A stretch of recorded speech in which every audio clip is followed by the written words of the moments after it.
Hi guys, and welcome into my photo studio. I'm really happy with how it's turned out. It's simple, but I've got a lot of versatility, a lot of options to play around with to get the shot that I'm after. So I'm going to talk to you a little bit about that today, specifically my lighting setup. So I've got a nice crisp white backdrop.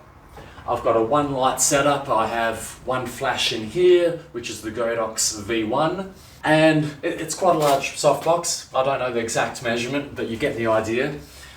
The light hits this sheet and gives a nice pleasing light onto the subject's face, as opposed to if you didn't have it and you had the flash straight onto someone, it would be a much more harsh light. So this is a lot more pleasing. I've got a couple of options, even with the softbox. So I can leave it like this, or I've got this grid that I can Velcro onto the sides of it.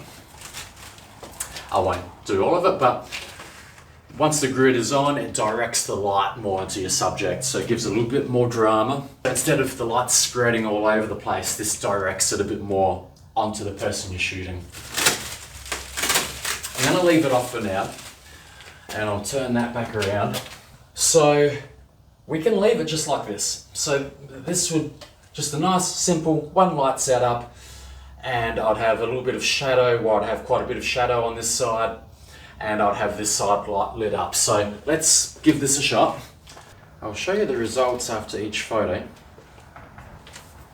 So I've just got this set up as a headshot at the moment. So, and I've got it hooked up to the Mac because I don't have an assistant. So if I just take a shot like that, I can see with that, it's given me a nice light on the lit up side. The other side's a little bit dark. I don't mind it. You've got the shadow on that side, which I quite like. But the backdrop is also quite dark, and in editing I can lighten that up, that's no problems. But let's go on to my second option if we want a little bit more light. So with this one, I've made a little DIY reflector, and one side is white and the other side is reflective with the silver. I'll pop it on the silver side, and I'll just whack it on this pole. I've got a little clamp that I use to lock it onto, and I can have that pretty close because this is a headshot. I've got it zoomed in quite a bit.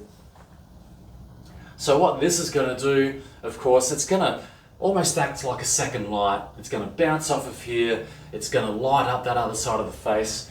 I've got it coming back on my backdrop, so it's going to lighten up the darker side of the backdrop as well. So let's give that a shot. There we go. I can see a big difference. So that side of my face is lit up a bit more, still a nice little shadow, and it's good to have one side just slightly darker than the other, gives you a little bit more dimension. And the backdrop though is a lot brighter, a lot more even all over. So it's going to be easier to edit, and it looks really good straight out of the camera as well. So really happy with that shot. Other options I've got, I can turn this around and have it on the white side, which again just changes the lighting a little bit, makes it slightly softer. It won't make a massive difference, so I won't show you that, but I've got that option to turn that around. I can also play around with it as far as how close to the subject the reflector is to how much shadow I want on that side of their face. Another option I've got is this. So I used to actually have this as my main reflector, but it's a little bit small. It didn't light up as much as I wanted it to. So now I use it and just get the subject to hold it just below the camera line here. So if I do this, I might have to use the timer on this one because I can't hold the computer and the PC at once. And I'll just hold this under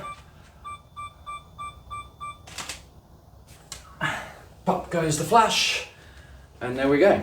We have the next one.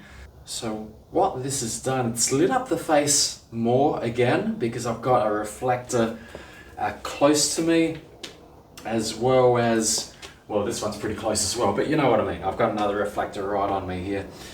But the other thing, what the reflector down here does is it lights up everything that the other lights miss. So any shadows that your chin creates, under your nose, under your eyes here, when you've got the reflector there, it reflects the light back up and it takes away that shadowing effect. So again, it's small differences, but they do make a difference, and it gives a much more even complexion throughout. So I don't want to go on too much. There's a few different things I could talk about, but that's enough for today. I just wanted to show you very quickly the options that I do have here. And like I said, I'm really happy with this setup. I've enjoyed doing a lot of self-portrait work and different poses and different lighting. I've had family members, I've had the cat out here, and I'm hoping to do more work with other people out here, and again, just experiment with different lighting effects, different poses, and editing, and to see what kind of results we can get. So thanks for watching, and I'll talk to you soon. Cheers.